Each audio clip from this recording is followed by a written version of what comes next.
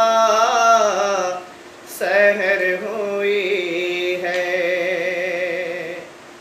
اتنا ہی کہہ دو زخم ہے کاری ہائے بابا ہائے بابا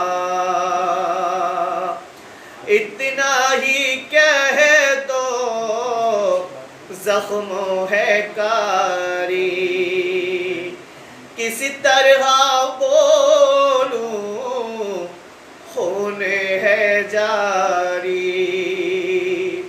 کسی طرح بولوں خون ہے جاری پھر نہ کہے گی تم سے یہ دختر آزاد و بابا سحر ہوئی ہے لاش پہ در پہ کہتی تھی دختر آزاد و بابا